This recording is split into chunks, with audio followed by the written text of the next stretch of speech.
संयुक्त राष्ट्र सुरक्षा परिषद में बदलावों की मांग पर अड़ा भारत अब लगातार दुनिया भर का समर्थन जुटा रहा है। भारत ने ये जिम्मेदारी अपने कंधों पर ले ली है। भारत ने ये तय कर लिया है कि संयुक्त राष्ट्र सुरक्षा परिषद में सदस्यों के आधार पर बदलाव होकर रहेगा। अब हाल ही में ब्रिक्स देशों के समर्थन के बाद भारत ने G4 देशों का समर्थन भी जुटा लिया है। वो चाहते हैं कि भारत की परमानेंट मेंबरशिप होनी चाहिए यूनाइटेड नेशन सिक्योरिटी काउंसिल के अंदर। ये वो समझते हैं कि ये उनकी एक इम्पॉर्टेंट डेवलपमेंट है, वो उनको ये करनी ही करनी है। अगर भारत परमानेंट रिप्रेजेंटेशन हासिल कर लेता है इस्लामिक काउंसिल में तो उसके पास वीटो की पावर होगी और फिर हमें कश्मीर को भूल जाना पड़ेगा। अच्छा देखें जी, ये आज का इशू नहीं है। इंडिया जो है वो सिक्योरिटी काउंसिल का परमानेंट मेंबर आज का नहीं बनना चाहता। पिछले 25-30 साल से ये राय चल रही है। हमने कभी मुखालफत नहीं की। हम चाहते हैं कि पाकिस्तान भी सिक्योरिटी काउंसिल का परमानेंट मेंबर बने। होती है सारी लड़ाई इस वीटो की ताकत की ही है। वीटो की ताकत का इस्तेमाल कर और इसका उपयोग और दुरुपयोग कर बहुत कुछ यहाँ पर बदला गया है और बहुत कुछ रोकने में संयुक्त राष्ट्र असमर्थ हुआ है। और वो कहते हैं जी हम दुनिया में कंसेंसस बिल्डर होंगे, हम दुनिया में ग्लोबल साउथ की आवाज बनेंगे। ये वो कहते हैं कि भारत जो है वो उसकी जो पोजीशन है ग्लोबल साउथ के अंदर वो इस तरह की होगी कि भारत किस तरीके से सलामती कौंसिल का मुस्तकिल रुकन बनने के लिए कोशिश है। इससे ये बात साफ जाहिर है कि वो पाकिस्तान में अदम इस्तेहकाम पैदा क्यों करना चाहता है। अभी जिस तरीके से DGISPR ने भारत की साजिशों को बेनकाब किया। इंडिया की बड़ी कोशिश होगी यूनाइटेड नेशन में जो है मुस्तकिल सीट हासिल करने का, लेकिन अल्लाह ने चाहा इंशाल्लाह वो हम नहीं करने देंगे। अब मोहम्मद रफ़ी सिंगिंग में ले लें।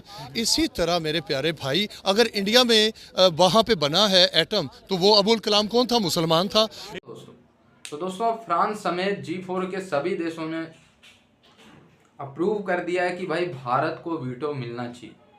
और अगर भारत को वीटो नहीं मिलेगा, भारत को UNSC में स्थायी सदस्यता नहीं मिलेगी तो फिर किसको मिलेगी यार?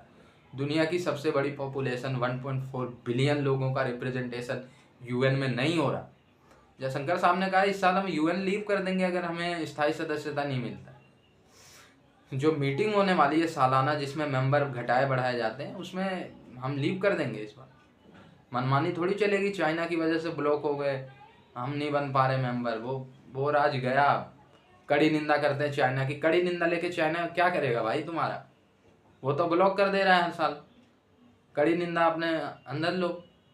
बहुत हो गई कड़ी निंदा। इस बार UN से ही बाहर हो जाएगा भारत अगर स्थायी सदस्यता नहीं मिलती। खैर हमारे लीडर की वजह से ही आज चाइना के पास वीटो आया। ब्रिक्स में तो चाइना ने इस बार कहा है कि हम UN के विस्तार को अलाउ करते हैं, UN के विस्तार का समर्थन करते हैं।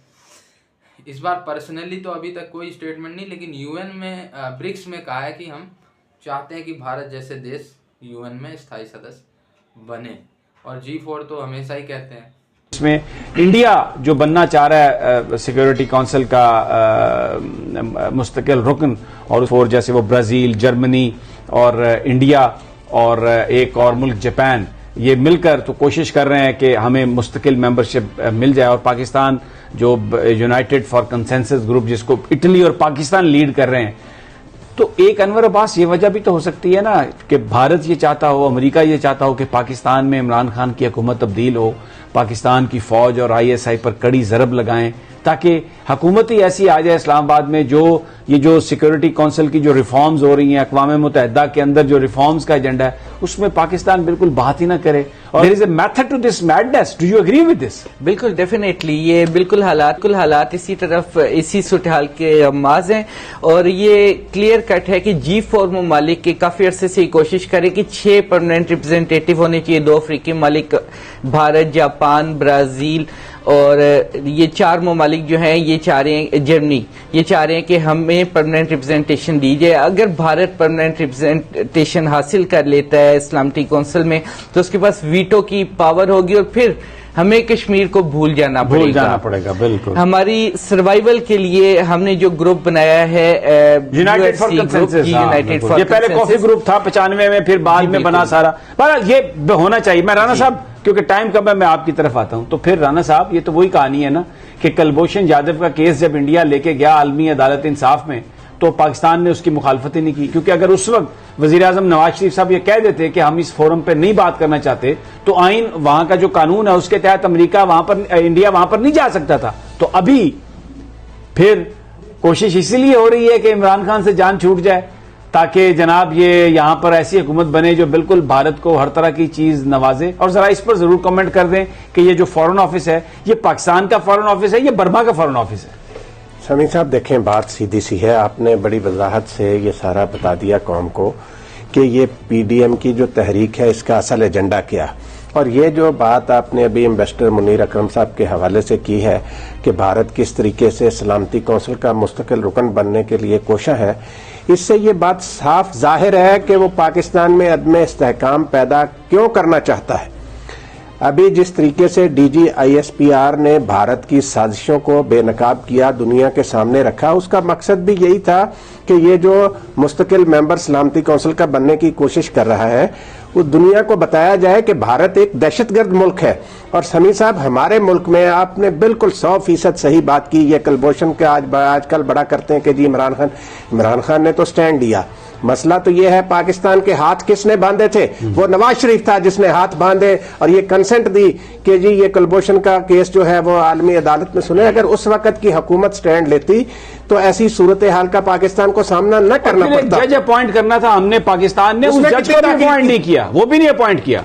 और ये किस कदर जुल्म की बात है समीर साहब कि ये सारी साजिश, ये बलूचिस्तान में दहशतगर्दी, बाकी जगहों पर दहशतगर्दी के वाकयात, ये सारी साजिश जो है इंडिया की इसी, और ये पाकिस्तान में ये नाम निहाद सियासी इत्तेहाद जो है, इसके लीडर जो हैं उनके ताने बाने भी तो इंडिया से मिलते हैं ना। कोई ढकी छुपी बात तो नहीं, ये तो नंगे होकर इंडिया को यूनाइटेड नेशन सिक्योरिटी काउंसिल का परमानेंट मेंबर बना देना चाहिए। इंडिया जो है वो यूनाइटेड नेशन सिक्योरिटी काउंसिल का मेंबर तो है ही है, लेकिन उसको अब फ्रांस और यूके का ये कहना है कि उसको परमानेंट मेंबर बना देना चाहिए। पाकिस्तान की पब्लिक से पूछते हैं कि आखिर क्या ऐसी बात है कि इंडिया को परमानेंट मेंबर बनाया जाए, जबकि पाकिस्तान कहाँ पे स्टैंड कर रहा है। पाकिस्तान की क्या फ़ायदा होगा अगर इंडिया जो है वो यूनाइटेड नेशन सिक्योरिटी काउंसिल का परमानेंट मेंबर बन जाता है, ये क्या नुकसान होंगे। तो इंडिया को भी फ्रांस और यूके के मुताबिक परमानेंट मेंबर बना देना चाहिए। तो क्या कहेंगे इस बारे में? अच्छा देखें जी, ये आज का इशू नहीं है। इंडिया जो है वो सिक्योरिटी काउंसिल का परमानेंट मेंबर आज का नहीं बनना चाहता, पिछले 25-30 साल से ये राय चल रही है। हमने कभी मुखालफत नहीं की। हम चाहते हैं कि पाकिस्तान भी सिक्योरिटी काउंसिल का परमानेंट मेंबर बने। यूएनओ का ये मिशन है कि दुनिया में जो भी ममालिक जमहूरियत के लिए, अमन के लिए, इंसानी खिदमत के लिए, साइंस एंड टेक्नोलॉजी के लिए जो भी रोल प्ले करता है, उसको कोई ना कोई रिवार्ड दिया जाता है। उसको जनरल असम्बली का बाज़ का चेयरमैन बना देते हैं, कभी वो सिक्योरिटी काउंसिल में उसको परमानेंट तो नहीं, कभी मेंबर बना देते हैं। पाकिस्तान भी सिक्योरिटी काउंसिल का मेंबर रहा है, कई बार रहा है, ठीक है। अच्छा, जो जहाँ तक है अभी इसको 2 मुल्कों ने कहा है ना आपको, हाँ मैं आपको बताता हूँ। सिक्योरिटी काउंसिल के कुल 15 मेंबरान हैं, 5 मुस्तकिल हैं, 10 गैर मुस्तकिल हैं। जो गैर मुस्तकिल हैं वो बदलते रहते हैं, बिल्कुल ऐसे ही, जिसमें इंडिया भी रहा है, पाकिस्तान भी रहा है। अच्छा, अभी 2 मुल्कों ने कहा है ना कि उनको रहना चाहिए, परमानेंट बना दें। तो चाइना ने एक दफ़ा ये राय दी थी कि पाकिस्तान को भी परमानेंट मेंबर बना दें।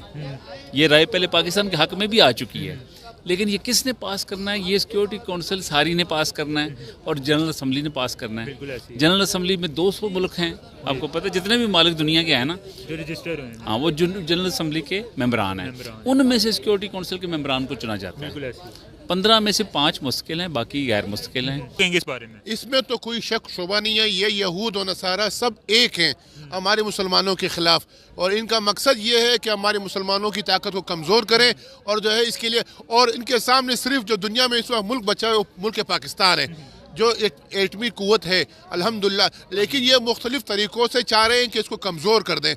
कोशिश कर रहे हैं, हमें नज़र भी आ रहा है, लेकिन अल्लाह की मदद हमारे साथ है। इंशाल्लाह हम जो है पीछे नहीं हटेंगे, और इंडिया की बड़ी कोशिश होगी यूनाइटेड नेशन में जो है मुस्तकिल सीट हासिल करने का, लेकिन अल्लाह ने चाहा इंशाल्लाह वो हम नहीं करने देंगे। पाकिस्तानी आप कैसे देखते हैं सारे मामले को कि आखिर हो क्या रहा है?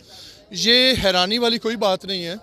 देखिए, being a Muslim and being a Pakistani, अगर हम कुरान पाक को ज़रा एक मुसलमान की हैसियत से उसको स्टडी करें तो सदियों पहले अल्लाह ताला ने क्लैरिफाई कर दिया था कि काफर कभी भी मुसलमान का दोस्त नहीं हो सकता। तो इसमें हैरान होने की बात ही नहीं है कि अगर यूके या फ्रांस जो है इंडिया को सपोर्ट, वो तो पहले भी करते आ रहे हैं। पाकिस्तान नीड है दुनिया के हर मुल्क की, लेकिन